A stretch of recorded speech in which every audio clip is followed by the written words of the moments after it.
Today we're going to work on pricing objections. One of the biggest objections that we ever have to overcome as copywriters or marketers.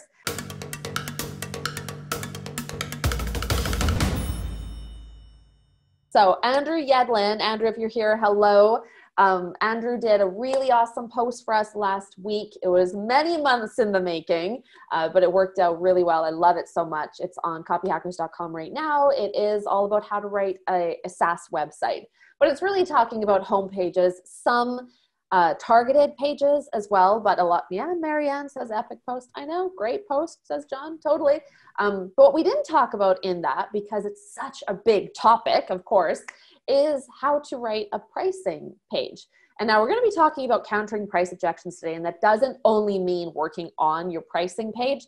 And we're not going to be able to cover all things pricing in a tutorial, but I wanted to give us like a nice, intermediate level discussion of countering price objections. So we're going to dig into that today. This is being recorded. If you have any questions you would like us to cover before the end of today's tutorial Tuesday, go ahead and put those in the Q&A area. Otherwise, feel free to chat to each other as you're already doing, chat to us, whatever feels right. And I am going to share my screen and get cracking on this very important topic. Now, pricing pages are my favorite thing in the whole wide world.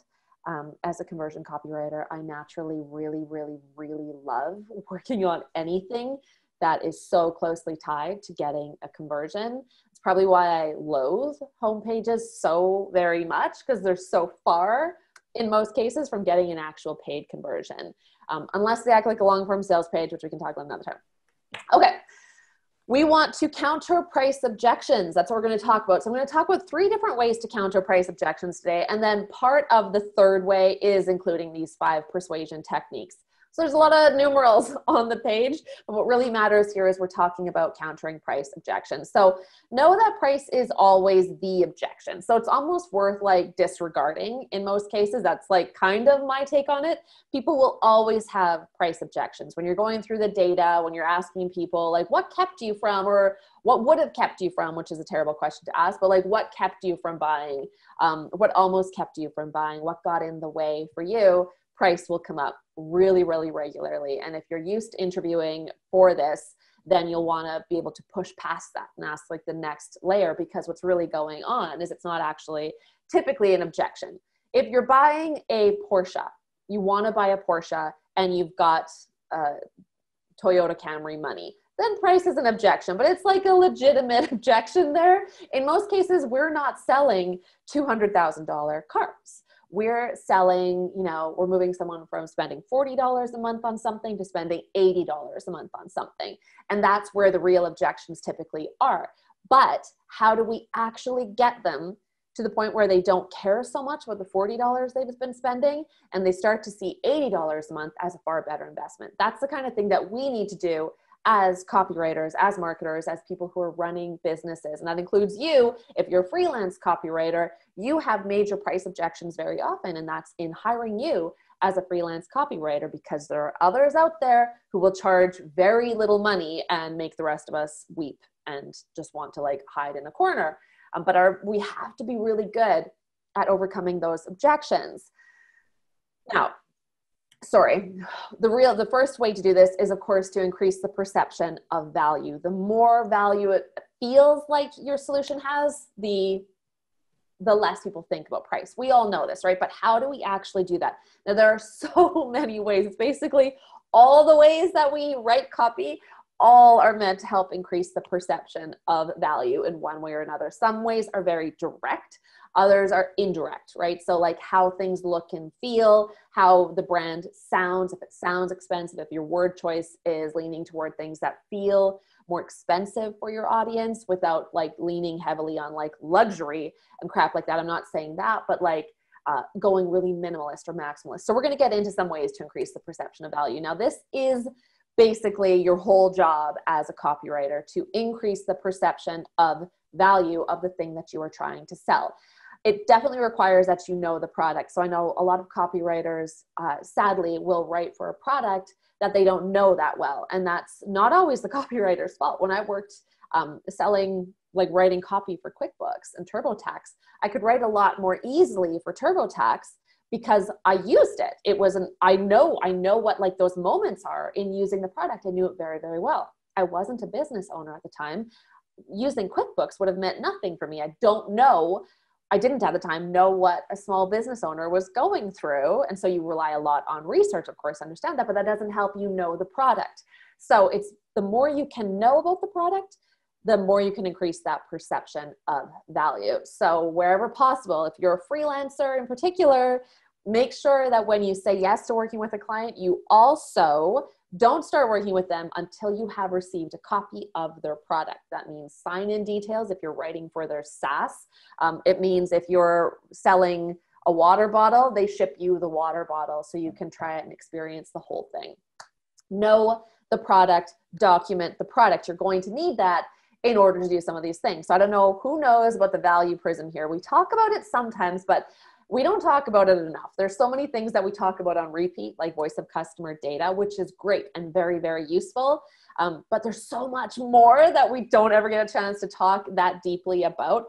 And for me, a value prism is one of those things. It's really digging into the little known stuff that other copywriters just disregard and a lot of marketers disregard, but that can make a big difference for your prospects. So a value prism, and you don't have to take away everything from this, but take away one thing from this tutorial. What's one thing you're going to do differently? And maybe it is the value prism. And the idea here is you look at your product, you kind of like imagine holding the product, and that could mean service. I'm just going to say product, but it means all the things we sell. Imagine holding it up to the light, and the light shines through just like it would in a prism, and you get this like, what is it? Refract. How does it said? It's a thing. I can spell it. I can't say the damn word. But you start to see everything coming out of it. All of the wonder that was inside of it kind of gets shone out. None of those words. None of those were the right conjugation of the verb. Nonetheless, but all of the stuff comes out, and you can see, oh, wow, inside that prism, there was this color and that color and that color. And that's what we want to do here. What's hidden inside the product that you don't talk about? And that's like, move beyond features, move beyond that stuff. Once you're at the product awareness and you're moving someone towards like the actual point of most aware, we often just talk about features, but there's so much more to it than that. You could talk about the education of the creators, the work history of the creators, where it was made, like if it was in a factory, if it was like on the island of Crete. I think it's an island. I don't know. My brain isn't working that well for random facts today. But all of these other details about the making of the product, what's behind it, what's inside of it, all of that kind of stuff can be really interesting to your prospect and help them better understand what goes into it. And if you're not sure this is true, this is how Dyson, the vacuums, sell so well. They have like this super team of engineers that they don't hide.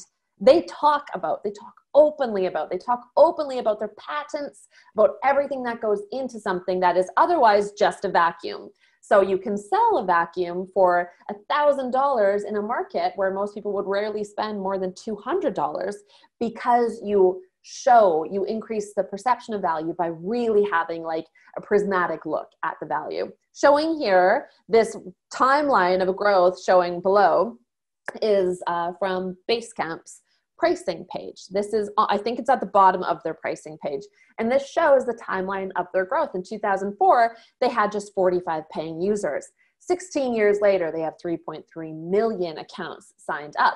So this is something that few people actually talk about. Even startups that have been in business for years and years and have, 100,000, 200, 500, a million people using their solution. But all they say is like, join 100,000 users and leave it at that, when there's so much more you could actually do. And this is where our value as copywriters comes to life, right? A marketer would say, oh, just say, oh yeah, join 100,000 users. Cool, now everybody knows. But when you show a timeline like this, or you show more of what's inside of it, now you're increasing the perception of value, and that can help overcome those pricing challenges.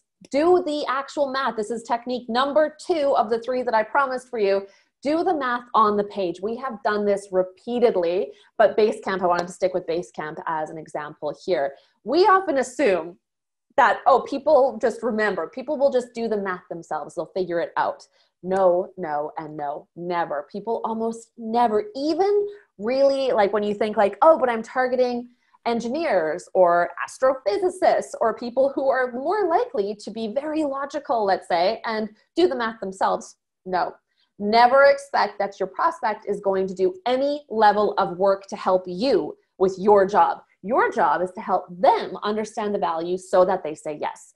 Do the math. This is a really good example. This is also on the pricing page for Basecamp. So if you are unfamiliar with Basecamp, most people in the software world are extremely familiar with Basecamp and have been using the Basecamp website as like a giant swipe file since the beginning of time.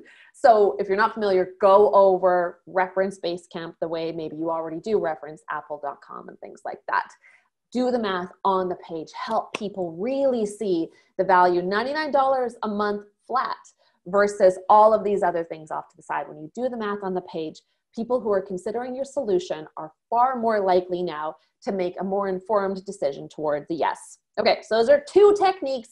Now we're moving into the third, and this is specific to pricing pages where we're actually intentionally ordering the pricing area. I have sadly seen people, when they're submitting copy for review for us, they'll put, they'll write the like pricing page headline and the subhead, and then they'll put like pricing table goes here. And then they have FAQs below. And I'm like, oh Lord, the pricing table is the greatest opportunity here on a pricing page. So we want to study persuasive architecture and apply what you learned.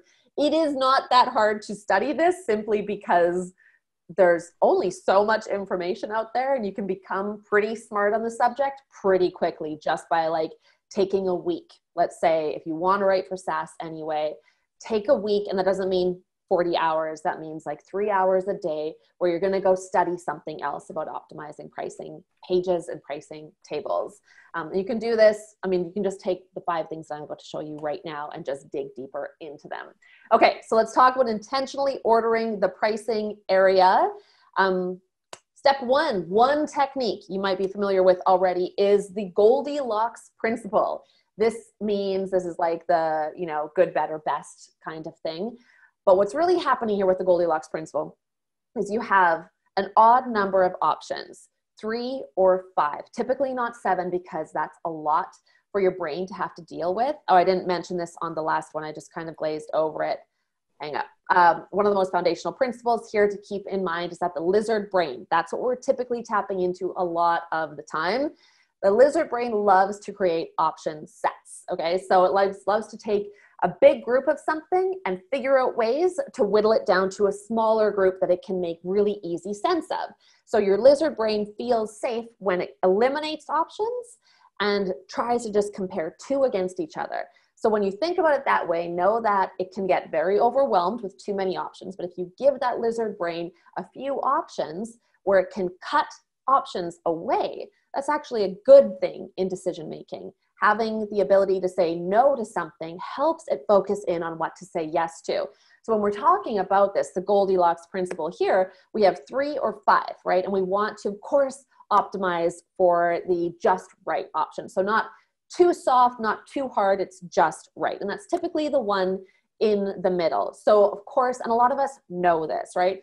But when you're actually talking to your team or your clients about how to optimize or rework the pricing table on a pricing page, actually referencing and calling it the Goldilocks Principle can immediately elevate your value as well. So never underestimate the power of using the right term in that moment to get people on board with you. But this is what it really means. It really means, look, I've got 3 options to look at here. The design of this page separates freelancer out, so it's distinctly outside of this world where I can now look at this, lizard brain looks at it and goes, okay, there are 3 options. Which one can I eliminate to get down to 2? And then I can compare and contrast those against each other. But that 3, the Goldilocks Principle has, the middle one is the one that we always go toward. And once you know that, of course we do know that, but call it Goldilocks Principle. Once you know that, then you can start saying, okay, well, if we know people are going to the middle option, what can we do with the other options to make them draw the person and that lizard brain more closely to that middle option where they'll feel really good about it?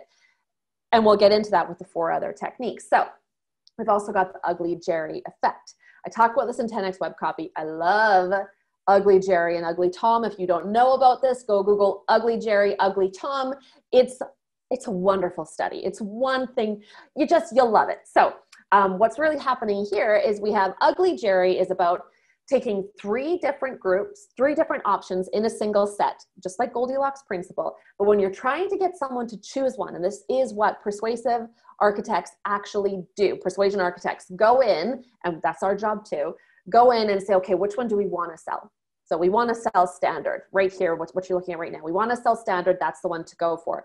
How do we make people look at that one and say yes to it? Ugly Jerry here holds that you've got 2 options that look very similar and one that looks completely different.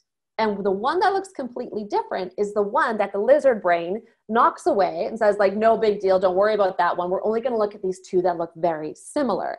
And that's what's happening here in the middle. Premium, $2.99 over there, that is Tom. So Tom and Ugly Jerry, you'll figure out when you go Google it, but it's the one that looks different. Then we have these 2 here. We've got Ugly Jerry and Pretty Jerry, and that's what we're really trying to get people to figure out. Pretty Jerry is physically a prettier version. It's more attractive here. That doesn't mean that's always the case for that.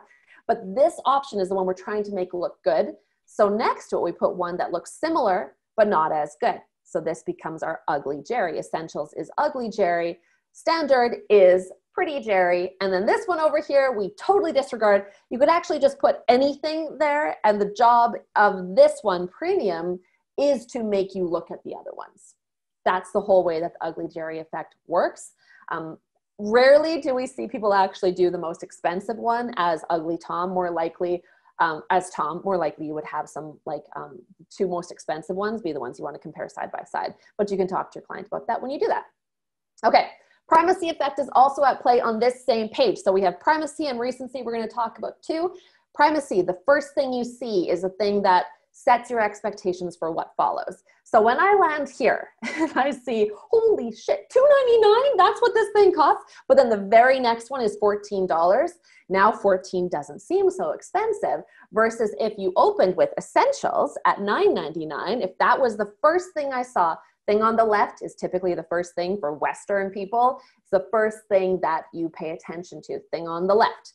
That sets the expectation. It looks expensive. Anything that follows that, if it looks dramatically cheaper, now feels inexpensive. Versus if Essentials was the one on the far left, then $14.99 would look more expensive than Essentials. And now we're in a bad place typically. But there's also recency effect too, where you want to think about like the last thing that they saw. So in this case, the first thing I see is something very inexpensive. I start comparing my options and it goes all the way to a very expensive one. So what we're talking about here with primacy and recency is for some people will pay attention to the first one. Some will pay attention to the last one. The thing that sticks in your head is what we're trying to optimize for when we are optimizing pricing tables. So do we lead with the most expensive product and tap into primacy effect where we know that the first thing they see sets the expectations? Or do we put the most expensive one last, tap into recency effect because we know that the last thing they see is the thing that sticks with them. So the last price that they see here is the one that sticks with them. There is no answer to this, by the way. It's not like, oh, all humans always default to primacy effect, so do that. This makes for a really great split test, of increasing average order value in particular, because that's what really primacy and recency are all about. So if you work with a client or if you work for a software company and it's like, guys, we got to increase conversions, pricing page is the best place to do that outside of like onboarding and sales emails.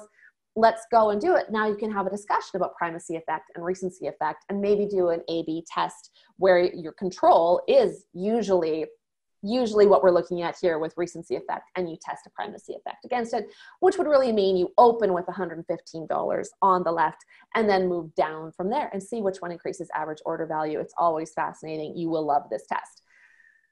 Contrast effect is the last one we want to talk about here. These have been 5 persuasion techniques used on pricing tables. Contrast effect is really what's happening across the board with everything we were looking at, knowing again that that lizard brain is always contrasting in order to try to make decisions really quickly and in a safe way.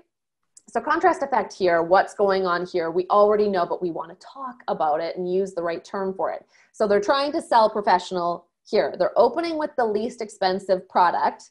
I would hypothesize if they took the $15 a month one off entirely, they would keep conversions high because you still have these 3 to test against or to compare and contrast, and increase average order value. So that's a discussion that you can have with your client or your team.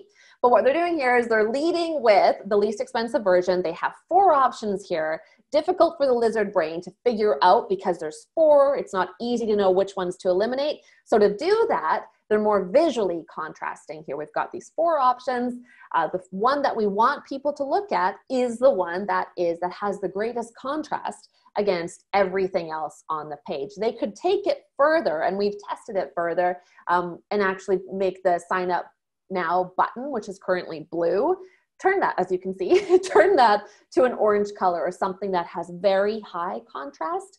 Contrast effect means, of course, that people are your lizard brain looks at the thing that is most different and either takes it as a sign of safety in helping to make a decision, or as a sign, ignore this, it's terrifying. And that could be if this was spinning or flashing at you, the lizard brain could freak out. Like, yes, it's high contrast, but it's also introducing fear for me and anxiety. So I'm going to leave now and keep my human safe.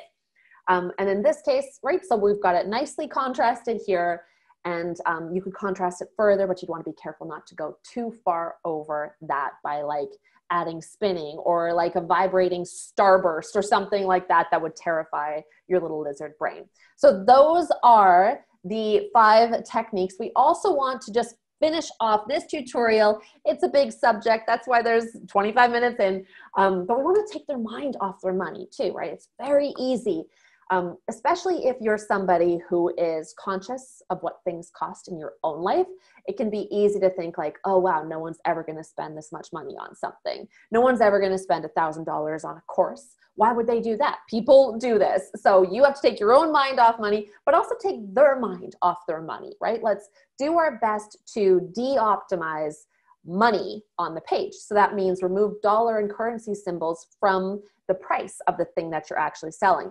Make the numerals for the price physically small. I can't tell you how many pricing pages I see where the price is like in a giant font compared to everything else on the page. Like it's bigger than the headline font. It's so huge. And it's like, well, when you make it physically larger, the brain reads it as big. And that's the last thing we want the brain to think about the price. So make the numerals smaller, and you can talk to your designer about this too and get them on board with that. Like it only makes, of course, it just makes good sense.